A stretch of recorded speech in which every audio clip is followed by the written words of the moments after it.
Bem-vindos, meus irmãos, meus amigos, em mais um Debatendo Joana de Ângeles. Esse projeto do Núcleo de Psicologia e Espiritismo da AMERGS, Ação Médica Espírita do Rio Grande do Sul. Estamos aqui mais uma vez, então, pela TV AMERGS, trazendo mais um tema para o nosso debate. Hoje eu gostaria de trazer um tema que Joana de Ângeles propõe no livro Em Busca da Verdade. Nesse livro, ela vai trazer o processo que envolve a relação do self com o ego, o eixo ego-self. E dentro desse processo de um ego que se constitui, na busca depois da emergência do self, que é o espírito imortal, e também a consciência do divino em nós, o que acontece nesse processo, e para isso ela traz a parábola do filho pródigo. Dentro da parábola, ela vai trazer aspectos psicológicos interessantes. Um deles é a relação entre a persona e a sombra. E isso se reflete na parábola do filho pródigo, que já foi trazido pela nossa irmã Carla em outro momento, na figura do próprio filho pródigo e do irmão dele que fica na casa do pai. Porque você sabe que na parábola, um dos filhos pede o dinheiro que ele teria direito depois da morte do pai, mas ele antecipa isso e vai para o mundo. E o filho mais velho fica em casa. Então, Joana de Ângeles, ela interpreta o filho mais velho como a persona, aquele aspecto da sua personalidade que está identificado com a consciência coletiva, que se adapta ao mundo, ao que o mundo espera dele. Mas não quer dizer que ele tem uma consciência verdadeiramente lúcida e comprometida, porque ela vai dizer que muitas vezes a persona é um jogo de interesse. Então, ela mostra que o filho pródigo sai de casa, representando a sombra, os anseios de uma juventude impulsiva, ele quer gastar o dinheiro do pai, ele quer se relacionar com os prazeres da vida, sem consequência, sem buscar um compromisso com ele, em construir alguma coisa mais sólida na sua trajetória. Então, a sombra que cada um traz com nossos impulsos, necessidades, conflitos, que não quer viver a persona, e a persona, o filho mais velho.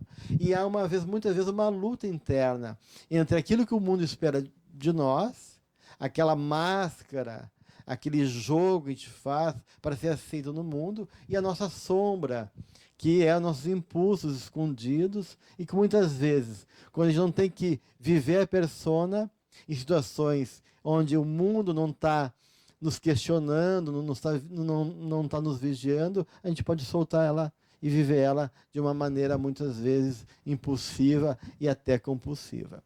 Então, na parábola, ela vai trazer esse conflito entre a persona e a sombra e da incompatibilidade, muitas vezes, isso no processo da pessoa. Então, ela interpreta o filho mais velho como sendo a própria consciência do mundo, mas também ela interpreta o filho mais velho e o filho mais novo como aspectos da nossa própria realidade interna, partes internas da gente, como se fossem duas inclinações que carregamos dentro de nós e muitas vezes elas estão em oposição. E nesse processo que é a realização do self, que é a tomada de consciência da nossa natureza mais profunda, muitas vezes o ego se perde. Então, ela vai trazer dentro do livro o item sair de si. E ela dá dois exemplos de forma de sair de si no livro. Um é o exemplo, então, do filho pródigo, que ele sai de si. O que é sair de si? Ele sai desse jogo da consciência coletiva, da persona, e não quer saber de responder ao mundo, de agradar o pai, de responder o que o mundo espera dele. E sair de si, então, é se lançar para a vida. Se lançar para a experiência. Muitas vezes essa experiência pode ser danosa, ela pode ser uma experiência que pode nos fazer nos perder de nós mesmos. Então, sair de si é uma forma de se perder, né? Mas Joana de Ângeles, com um olhar muito além, diz que se sair de si e se perder, às vezes é necessário para o espírito. Não uma condição, mas uma necessidade daquele espírito que está ainda numa imaturidade psicológica, espiritual, e que vai se confrontar, então, com a vida a partir da sua própria experiência. Isso nos faz lembrar Édipo, né, que no mito grego, Édipo, ele tem toda aquela tragédia de ele, não, sem saber, acaba matando o pai e se casando com a mãe. E são experiências que ele tenta evitar, porque ele sabe, pelos pais que adotaram ele, porque ele foi retirado de casa para morrer, porque o pai dele queria fazer um filicídio, a morte do bebê, porque tinha essa profecia que esse filho mataria esse pai.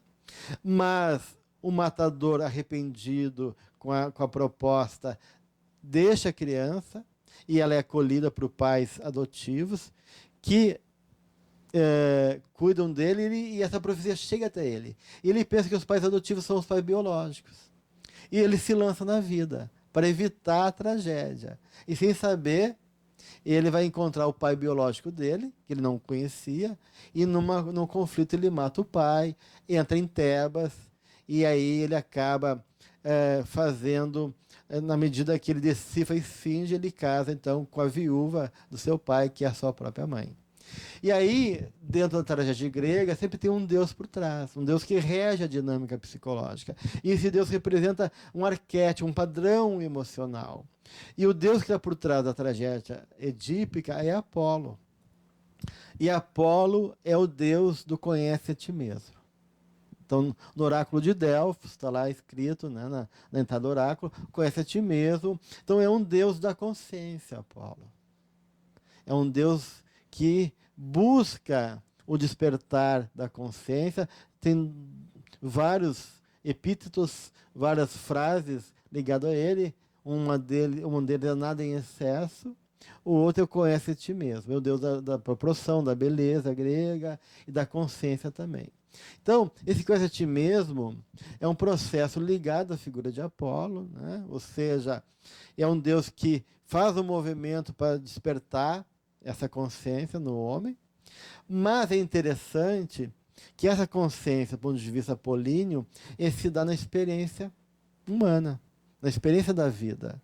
Apesar de ser um Deus racional, que não se envolve emocionalmente, é um Deus que nos lança para a vida. Então, tem uma frase que não é muito lembrada, mas que os mitólogos trazem em relação a Apolo, que diz: conhece a ti mesmo, mas só depois de te perderes de ti mesmo.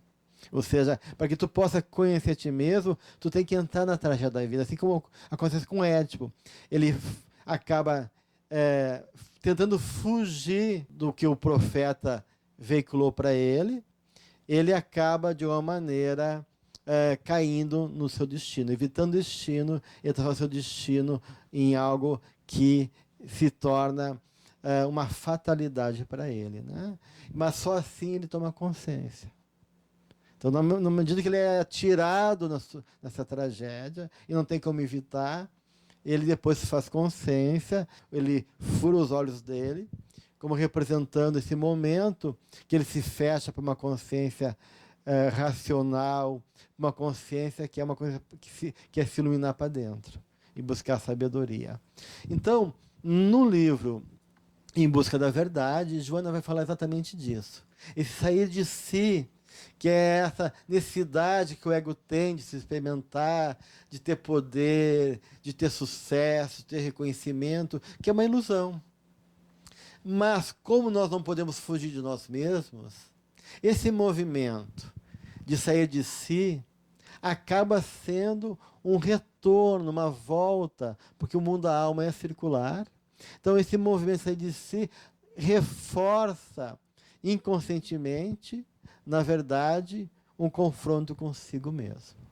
Então, sair de si, mesmo de maneira inconsequente e imatura, ele é um movimento de despertar da consciência. Porque tudo aquilo que eu faço, dentro da lei de causa e efeito, né, a gente sabe tudo que o movimento da vida, enquanto energia, eu comprometo.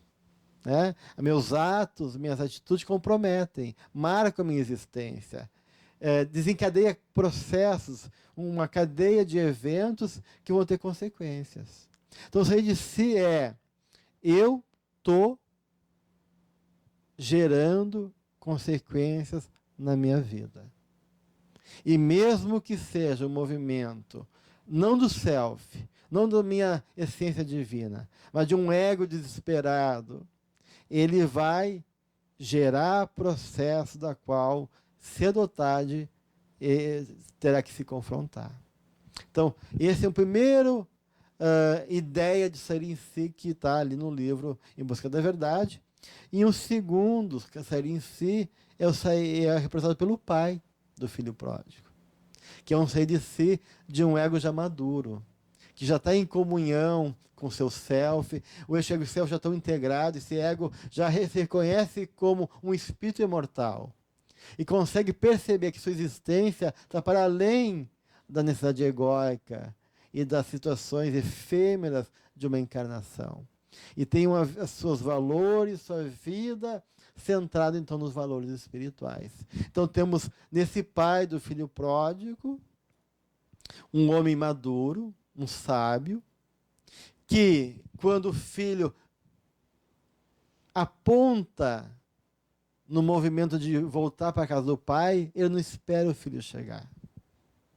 Ele corre ao encontro do filho e acolhe o filho com alegria, recebe com amor, apoia o filho no sentido de poder retomar a sua caminhada, independente do que o filho fez, porque o pai sempre está querendo promover o melhor em nós e o melhor em favor da vida. Então, isso aí de si é o pai que não fica esperando. Né? Ele vai ao encontro do filho. Então, o ego maduro também é uma outra fase psicológica da individuação, que é sair de mim mesmo para que eu possa reconhecer no momento da vida uma atitude de caridade, de amor, né? Porque temos na doutrina espírita essa máxima que fora da caridade não há salvação. Então, se a gente não sai de nós mesmos, não há crescimento. Tem, então, duas formas de sair de si mesmo. A saída do ego, que é impulsiva e inconsequente, mas que pode gerar consciência mais tarde, nessa proposta apolínea, né, que conhece a ti mesmo, mas depois de se perder a ti mesmo. Esse outro sair de si mesmo, que é o movimento maduro de crescimento psicológico e espiritual, quando eu saio do meu egoísmo, eu saio da minha pequenez, e saio de mim, eu me abro para a vida, me abro para o outro, naquela experiência que diz ser a experiência mais plena e feliz que um espírito pode ter, que é a experiência de servir a Deus. Quando Jesus diz assim, eu e o Pai somos um só, e ele está pleno com Deus, e está a serviço desse Pai, aí também está o momento de maior felicidade que um espírito pode ter. Isso aí de si, então, é um movimento de a gente poder, de uma maneira, reconhecer no abrir mão de nós mesmos, no sacrifício, na doação, na entrega caritativa, no processo de nos comprometer não só com o nosso umbigo, mas com as questões da vida, colaborando de uma maneira a embelezar, engrandecer e favorecer a vida de certa maneira.